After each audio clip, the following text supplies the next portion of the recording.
An old car screeches to a halt at the door of a five-star hotel. A man in greasy overalls jumps out, his eyes bloodshot, his hands trembling. He has no invitation, no place there, but he carries something worth more than any credential. A crumpled piece of paper in his pocket, and a 7-year-old daughter fighting for her life in a hospital bed. Security guards shout, executives turn, but nothing stops him. He advances into the meeting room, where a $4.2 billion contract is about to be signed. The CEO, Enrique Valente, one of the most powerful men in the country, stops in his tracks upon seeing him approach. The silence is sharp. The paper is thrown onto the table. The single father's voice doesn't tremble as he says, "Sign this, or my daughter dies." Who is this man? A ride-hailing driver, yes, but also an engineer forced by life to give up on his dreams. A daughter with a rare disease, a treatment costing $2 million, and a deadline, 30 days. 30 days to achieve the impossible. And now, there, in front of everyone, he risks everything. Because he heard about the billion-dollar contract on the radio. Because he fixed an executive's car and overheard about an engine project that could revolutionize the market. Because he stayed up all night, scribbling equations on napkins, testing theories on his own car's engine. Because he has nothing left to lose. The CEO looks at the paper, then back at him. The entire room holds its breath. What's written there? An invention? A threat? A common man's last stand against a system that has always ignored him? Enrique Valente takes the paper. His eyes widen, something that makes him pale. But before he can react, the camera captures the protagonist's face, sweaty, determined, as the question echoes in the air. What is a father capable of when the world says no? If you want to know how this story ends, if you want to see how far a common man's courage will go against the might of an empire, don't leave. Hit the like button, subscribe to the channel, and activate the bell, because this battle is just beginning. And believe me, you won't want to miss what's coming next. The meeting room door bursts open. The security guards still try to hold him back, but Mateus breaks free with a desperate shove, his grease-stained jumpsuit a sign of resistance amid the Armani suits and gold watches. The room is immense, with marble walls and a long table where the most powerful men in the country's energy sector sit.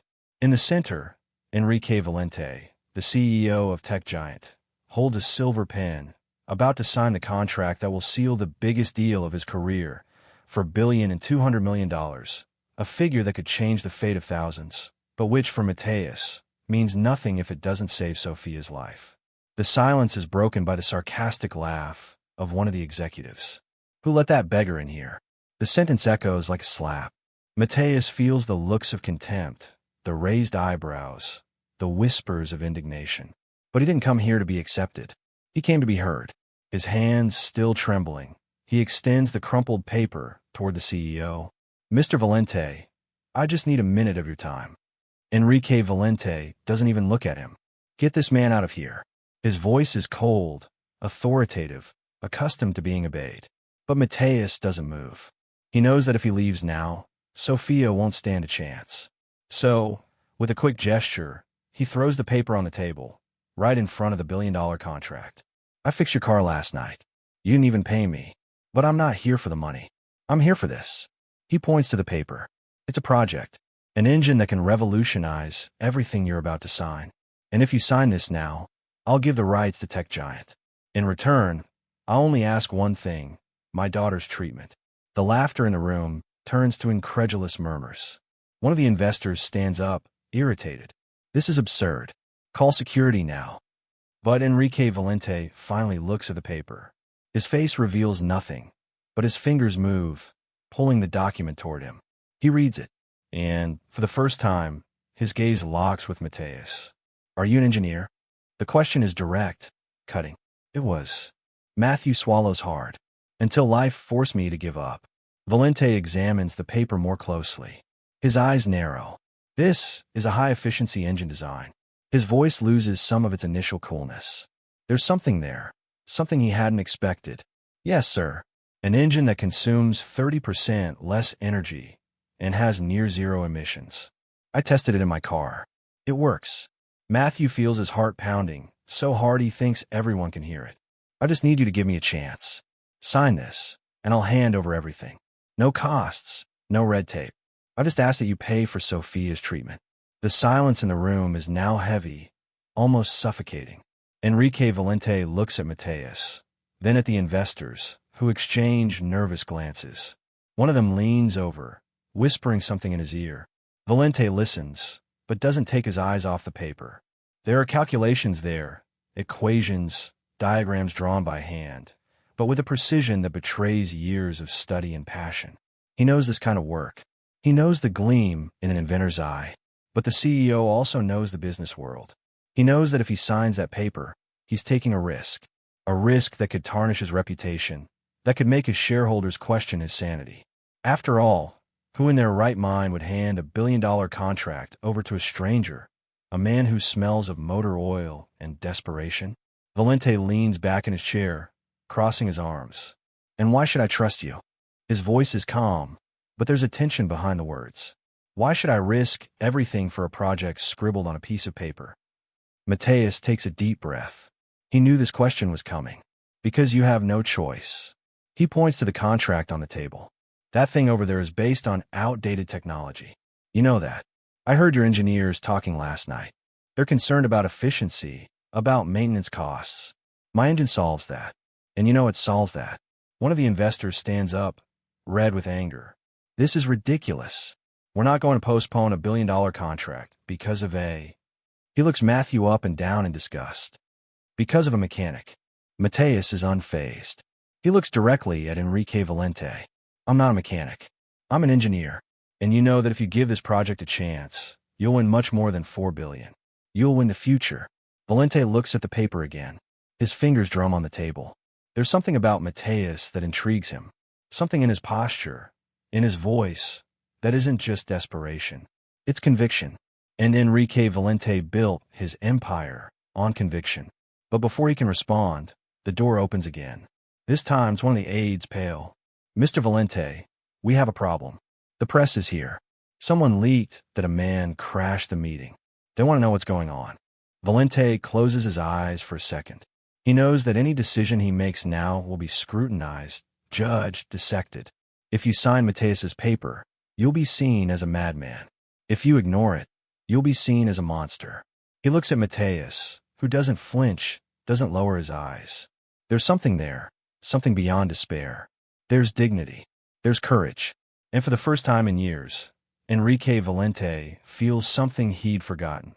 The pulse of a risk worth taking. He picks up the pen. The whole room holds its breath.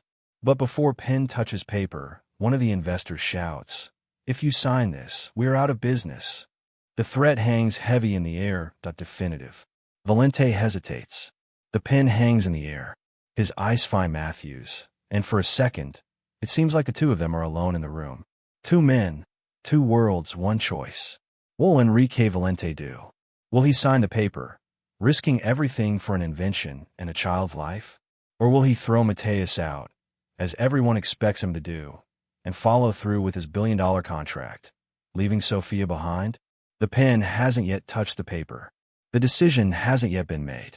And in the tense silence of the room, a question echoes, unanswered. How far is a man willing to go when the whole world is against him? Enrique Valente's pen hovers over the paper. The silence in the room, so thick it feels like you could cut it with a knife. The investors murmur, some already reaching for their phones, ready to cancel the deal if the CEO gives in to the pressure from that greasy man. Mateus doesn't blink, doesn't flinch, his eyes fixed on the tycoons, as if he could, with just a look, convey all the urgency of a life hanging by a thread. Sophia has no time. He has nothing left to lose. Suddenly, Valente puts down his pen. He doesn't sign. Instead, he pushes the paper back to Mateus, but his fingers don't completely release. Explain to me. His voice is low, almost a growl. In 5 minutes. If you convince me, I'll give you a chance. If not, he doesn't finish the sentence, but everyone knows what he means. Mateus feels the weight of the opportunity. 5 minutes. It's not much, but it's all he has. He takes a deep breath, runs his hand over his dirty face, trying to organize his thoughts. This engine isn't just theory. His voice is steady, despite his racing heart. I built it. In my car. With scrap parts and sleepless nights. It runs on low-cost biofuel, reduces CO2 emissions by 70%, and lasts 3 times longer than current engines. He points to the contract on the table. What you're about to sign is obsolete. In 2 years, the competition will surpass tech giant with clean technology. You know it. Your own engineers know it. One of the investors laughs dismissively. That's impossible. If it were true, we'd know about it by now. Mateus ignores the comment. He turns to Valente, who still watches him with an inscrutable gaze. Do you remember the car I fixed yesterday? The black Audi A8. Valente nods slightly, and Mateus continues. I installed a prototype engine in it. Didn't you notice the difference in performance? The smoother acceleration, the lower fuel consumption. Valente frowns. He remembers, yes. The car was more responsive, more efficient. But he never imagined it was because of that man. I have the data. Mateus pulls an old cell phone from his pocket, his hand shaking as he opens a file. Here, the efficiency tests, the emission measurements, everything documented. He hands the phone to Valente, who takes it reluctantly. The numbers are there, clear, indisputable. Mateus's engine isn't just an idea. It's real. The investors begin to stir. One of them approaches, looking over Valente's shoulder. This doesn't prove anything. Anyone can falsify data. Matthew is unfazed. Then give me a shop. Give me an hour. I'll disassemble the engine in front of you and prove it. Valente looks at his phone, then at Mateus.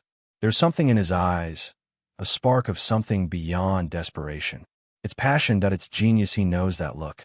He's seen it himself, years ago, when he still believed he could change the world. But before he can respond, the door opens again. This time, it's a woman, elegant, with a tablet in her hand. Mr. Valente, the press is outside. They want a statement. Her voice is urgent, tense. And there's one more thing. She hesitates. This man's story is spreading online. Single father, sick daughter, revolutionary project. People are rooting for him. Valente closes his eyes for a moment. He knows what this means. If he refuses Mateus now, he'll be seen as the villain, a man who chose profit over life. But if he accepts, he'll be risking everything. He hands the phone back to Matthew. 1 hour. His voice is firm. You have 1 hour to prove this works. If it works, I'll sign the paper. If it doesn't, he doesn't need to finish the sentence. Mateus can't wait any longer. He runs out of the room. The security guards try and keep up, but he's already on his way to the hotel's mechanic shop, where he knows he'll find the tools he needs. Time is running out. Sophia can't wait. While Mateus works, Valente sits alone in the living room, staring at the billion-dollar contract on the table. He thinks about his own life, how he got here. He remembers when he was young, full of dreams, willing to risk everything for an idea. When did he stop being that man? When did the fear of failure become more important than the courage to try? Investors murmur again, some already talking about canceling the deal. We can't trust a stranger, Enrique. This is crazy. Valente looks out the window, where he can see Mateus working feverishly on the car. There's something there, something he'd forgotten. A passion for innovation, a desire to believe in the impossible. He turns to the investors, his face a mask of determination. We'll give him a chance. What? One of the men stands up, furious. You can't be serious. This contract is the future of the company. Valente doesn't move. That contract is a thing of the past. His voice is calm but firm. If this engine works, we'll lead the clean energy revolution. If it doesn't, we'll stick with the original plan. But I won't pass up the chance to be part of something bigger. The investors protest, but Valente has already made his decision. He leaves the room and walks to the workshop. Mateus lies on the floor, covered in oil, his hands working with incredible precision. Valente watches in silence. There's something about that man, something he admires. Mateus looks up and sees Valente there. I'm almost done. Valente crouches beside him. Why did you do this? His voice is low, almost a whisper. Why did you risk everything? Mateus wipes his hands on his pants, leaving oily marks. Because I have no choice. He looks at Valente, his eyes shining with an intensity that moves the CEO. Have you ever had to choose between everything and nothing, Mr. Valente? Have you ever had to look into your daughter's eyes and know that if you don't do something, you'll lose her? Valente feels a lump in his throat. He remembers his own daughter, how little he sees of her, always too busy with meetings, contracts, business. He remembers when she was little, how she looked at him like a hero. When did he stop being that man? Mateus finishes his work and stands up. Ready. He starts the engine. The sound is soft, almost silent. Valente approaches and looks at the gauges. The numbers are incredible. The engine is everything Mateus promised. And more. Valente feels something break inside him. It's not just admiration. It's envy. Envy of that man's courage, the simplicity of his struggle, the purity of his motives. He holds out his hand. You win. Mateus looks at the outstretched hand, then at Valente. Does this mean you're going to sign? Valente nods. I'll sign it. And I'll pay for your daughter's treatment. He pauses. But I want more than that. I want you to work with us. I want this engine built. I want Tech Giant to lead this revolution. Matthew feels tears sting his eyes.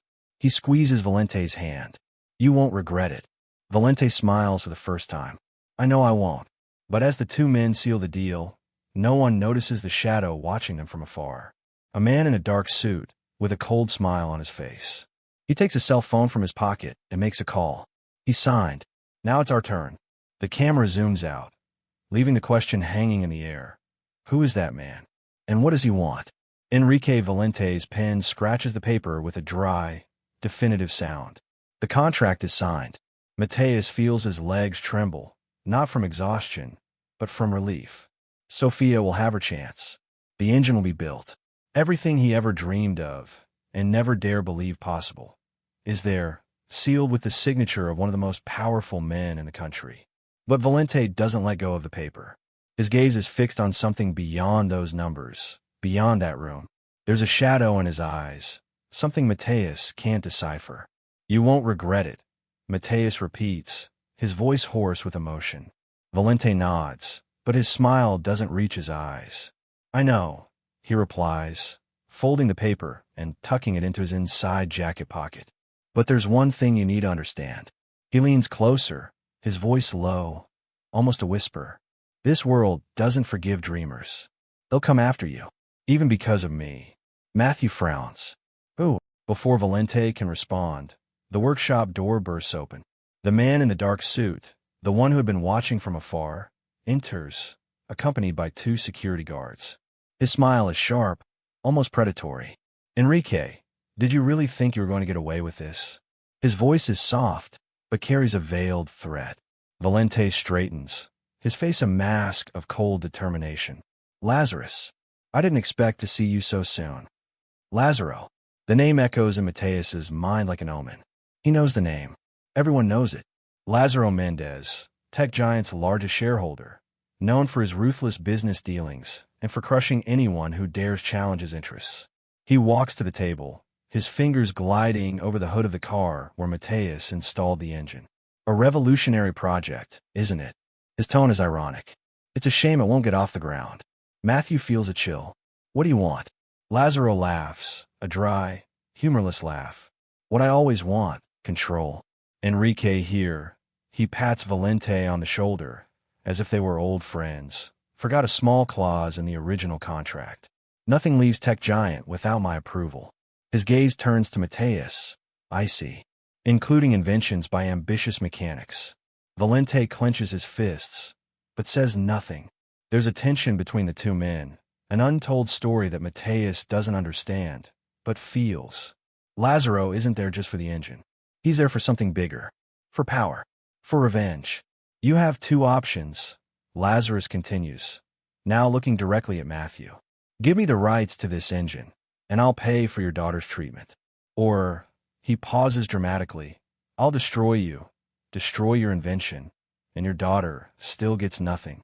Mateus feels the world spin. Everything he's fought for, everything he's achieved, could crumble in seconds. He looks to Valente for support, but the CEO is motionless, his face an impenetrable mask. What isn't he saying? What is he hiding? I won't give up, says Mateus, his voice firm despite his fear. This engine can change the world. It can save millions of lives. Lazaro smiles, as if he'd been waiting for that answer. I admire your courage. But courage doesn't pay the bills. He pulls an envelope from his pocket and tosses it on the table. Here's a check. Enough for your daughter's treatment. sign the transfer of rights, and everyone wins. Mateus looks at the envelope. The white paper looks like a trap. He knows that if he signs, he'll be selling not only his invention, but his soul. But how can he refuse? Sophia needs that treatment. He looks at Valente again, desperate. You won't let that happen. Valente finally breaks the silence.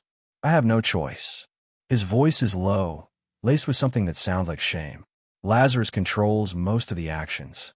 If I oppose him, he will destroy me. And you too. Lazarus laughs, satisfied. Exactly. So, mechanic, which will it be? Your daughter or your dream? Mateus closes his eyes.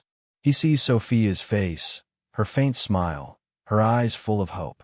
He sees the future he could give her, the opportunities the engine could create. But he also sees reality. Lazaro is not a man to make empty threats. If he says no, Sophia will pay the price. He opens his eyes, determined. I want a guarantee, in writing, that Sophia's treatment will be paid for, no matter what. Lazarus nods, as if he'd expected it. Sure. He pulls another piece of paper from his pocket, a ready-made contract. Sign here. Mateus picks up the pen. His hand trembles. He looks at Valente one last time, searching for any sign that there's a way out, that this isn't the end. But Valente just nods, as if accepting an inevitable fate. The pen touches the paper. But before Matthew can sign, a voice echoes through the workshop. Stop. It's a woman, dressed in a doctor's coat, her face sweaty, as if she'd just run there. Mateus, don't do that. Everyone turns. It's Dr. Carla, Sophia's doctor. She's holding a tablet, her eyes shining with an urgency that freezes Mateus's blood. I just got the results of Sophia's latest tests. There's a new treatment option. Experimental, yes, but with real potential. And she takes a deep breath. It's free. A government program for cases like hers. Matthew feels the world stop. What? You don't need that money. Carla continues breathlessly. Sophia can be saved. No strings attached. No trades. Lazarus turns pale. His plan falls apart in seconds. This doesn't change anything, he growls, but uncertainty trembles in his voice. Matthew looks at the contract, then at Lazarus. Now he has a choice. Now he doesn't have to bow down. A spark of hope ignites in his chest. He tears the contract in half, throwing the pieces to the ground. You lost, he says, his voice firm. My daughter will live. And this engine, he points to the invention, will change the world. With or without you. Lazarus steps back, his eyes filled with hatred. You'll regret this. Valente finally moves. He stands between Lazarus and Matthew, his face determined. Enough, Lazarus. You will not touch him. Or the invention. Lazaro laughs bitterly. Do you really think you can stop me, Enrique? You've forgotten who's in charge here. Valente looks at Mateus, then at Carla. Something in his gaze changes. As if, for the first time in years, he's found a reason to fight. No, he says, his voice firm. I remembered. Lazarus turns to leave, but not before giving one last venomous look. This isn't over. The door closes behind him, leaving a heavy silence. Mateus takes a deep breath, feeling the weight of the moment. Sophia is safe. The engine is his. But the battle is just beginning. Valente approaches, extends his hand. We're going to need a plan. Matthew shakes his hand, determined. We have one. But as the two begin to plot their strategy, no one notices the cell phone Lazaro intentionally dropped on the floor. The screen flashes, revealing a message. Plan B activated. Something bigger is coming. Something that could destroy everything. The Grand Plaza Hotel's auto repair shop transforms into a makeshift headquarters. Mateus and Enrique Valente are hunched over a table piled high with schematics, calculations, and a borrowed laptop. The walls still echo with Lazaro Mendez's threat, but there's no time for fear now. Sophia is safe, but the engine, and their futures, still hang in the balance. Valente types furiously on his phone while Mateus fine-tunes the prototype's final details, his hands still shaking with adrenaline. We need to present this to the press before Lazaro makes his next move, Valente says, his eyes fixed on the screen. If we get exposure, he won't be able to destroy the project without getting burned. Mateus agrees, but his mind is racing. What if he's already started? He glances at Lazaro's abandoned cell phone, still blinking on the table. That man doesn't make empty threats. If he left this here, it's because he wants us to know he's one step ahead. Valente picks up the device, examining it carefully. The message on the screen is clear. Plan B activated. He takes a deep breath. That means he's already taking action. We need to figure out what this Plan B is before it's too late. Suddenly, the laptop beeps. An email notification flashes on the screen. Urgent. Press release. Tech giant cancels $4.2 billion contract. Valente clicks on the link, and an article opens with the headline, Tech giant backs out of landmark deal after scandal with unknown inventor. Shares plummet. Matthew feels the ground disappear beneath his feet. He's already started. Valente slams his laptop shut.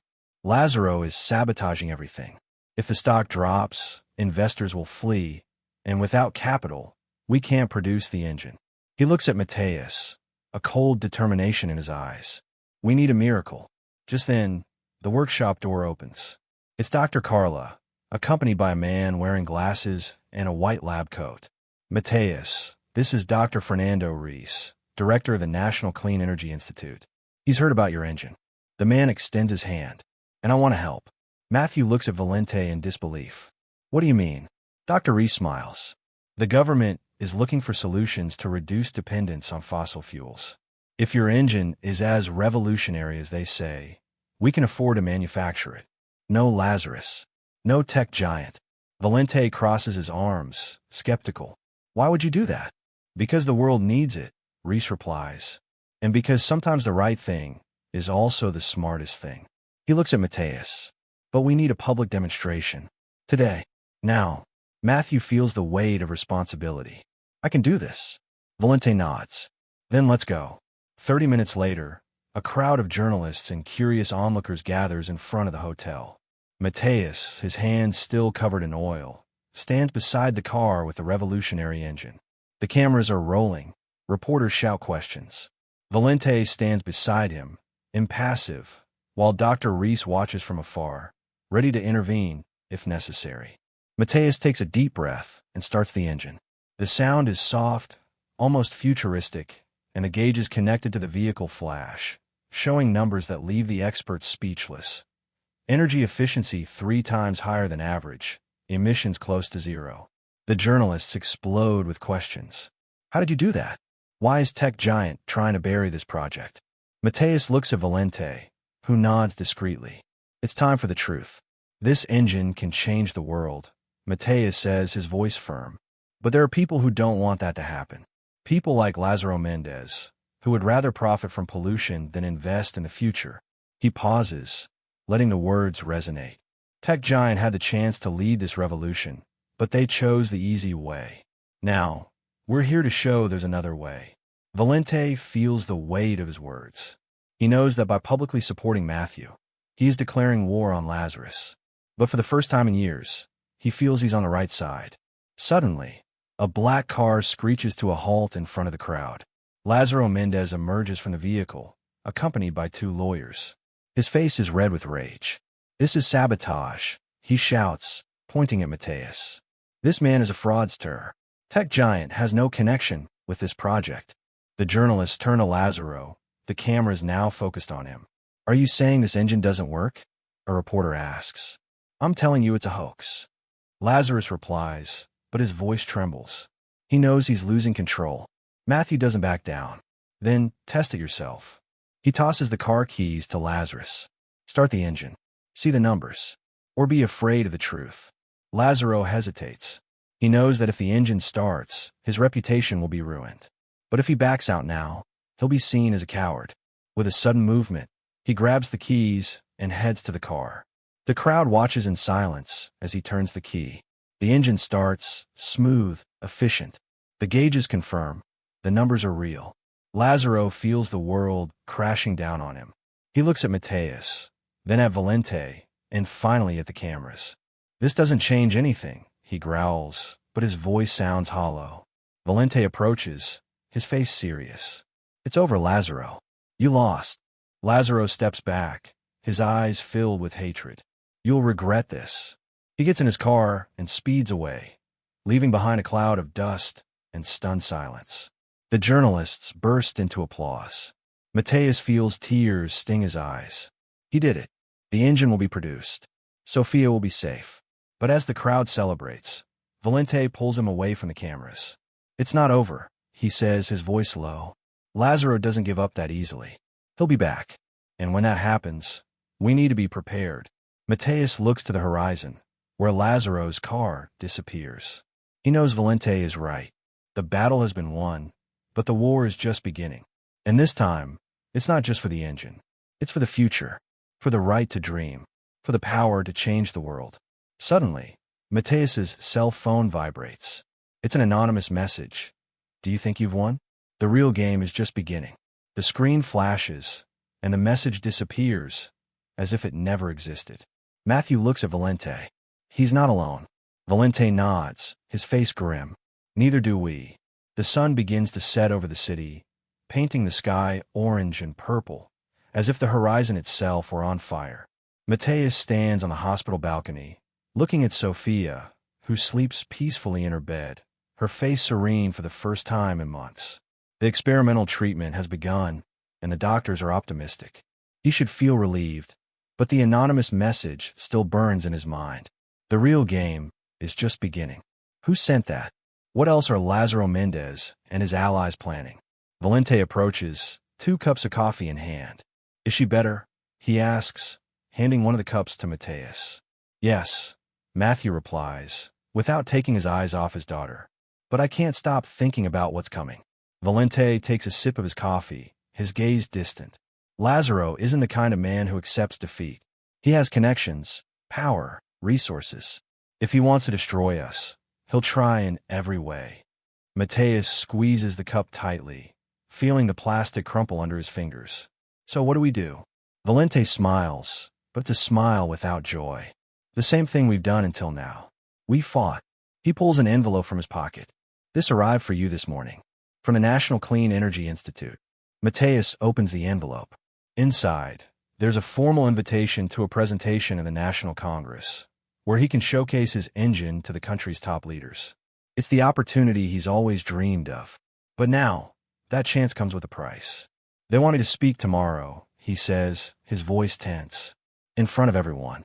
This is our chance to ensure this project doesn't die, Valente responds. If we get the government's support, Lazaro won't be able to touch us. Mateus looks at Sophia again. He doesn't want to risk everything, not now that she's better. But he also knows that if he doesn't act, others like Lazaro will always be there, ready to crush anyone who threatens their interests. I'll do it, he says finally. For her. For everyone who needs a chance. Valente puts his hand on Mateus's shoulder. We're going together. The congressional chamber is packed. Politicians, journalists, business people, and activists fill the seats, all eager to see the engine that promises to revolutionize the energy industry. Mateus stands on the stage, the prototype beside him, the warm lights illuminating his face. He feels the weight of the gazes, the anticipation in the air. Sophia is in the front row, smiling at him, her small face full of pride. It's for her that he's there. It's for her that he can't fail. He begins to speak, telling his story, the desperation, the struggle, the invention born of necessity. The audience listens in silence, captivated by his words. When he starts the engine, the applause is deafening. The numbers appear on the giant screens, proving what everyone there already suspected. This isn't just an invention. It's a revolution. But then something goes wrong. The lights flicker. The engine starts making a strange sound, as if it's overloaded. Mateus looks at the gauges, confused. The numbers are dropping, efficiency plummeting. Something is sabotaging the demonstration. He tries to restart the engine, but it's too late. The system fails, and an awkward silence falls over the room. Whispers begin to spread. It's a hoax, someone mutters. Sabotage, says another. Mateus feels sweat trickling down his back. He looks at Valente, who is pale, his eyes fixed on something, or someone, at the back of the room. Lazaro Mendez is there, smiling. Matthew knows, at that moment, that it was a trap. Lazarus didn't come alone. He brought people who infiltrated the system, who sabotaged the engine. Everything was planned. Everything was lost. But then a voice rises above the murmur. Let me help. It's Dr. Reese, stepping onto the stage with a laptop. We saw this coming. he whispers to Mateus. They couldn't sabotage everything. With trembling hands, Mateus connects the laptop to the engine. Dr. Reese types quickly, reconfiguring the systems. The gauges rise again, the numbers stabilize. The engine starts again, stronger than ever. The audience bursts into applause, relieved. Lazarus no longer smiles. His plan failed. Days later, the news spreads. The government approves a billion-dollar fund for the production of Mateus's engine. Tech giant, now free from Lazaro's influence, joins the project. Valente, redeemed, assumes full control of the company, promising a new era of innovation and transparency. Mateus can finally breathe. He's back at the hospital, holding Sophia's hand. "We did it, princess," he says, his voice breaking. "Now, nothing will stop us." Sophia smiles, her eyes shining. "I always knew you could do it, Daddy." Mateus embraces her, feeling the weight of everything they've been through and everything that's yet to come, because he knows the fight isn't over. There are always more Lazaruses in the world, always more obstacles. But for the first time, he believes he can overcome them. Valente enters the room, a newspaper in his hand. The headline reads, "Unknown inventor changes the future of energy." "This is just the beginning," says tech giant CEO. He looks at Matthew. "What next?" Mateus smiles. "Now, we build the future." If you enjoyed this story of overcoming obstacles, courage, and hope, don't forget to like and subscribe to the channel. This is just one of many stories we'll tell. Stories of ordinary people who refuse to give up, who fight against all odds for their dreams. Stories that will move you, inspire you, and make you believe that, no matter how difficult the path, there's always a light at the end of the tunnel. Turn on the bell so you don't miss the next episodes, and see you in the next video.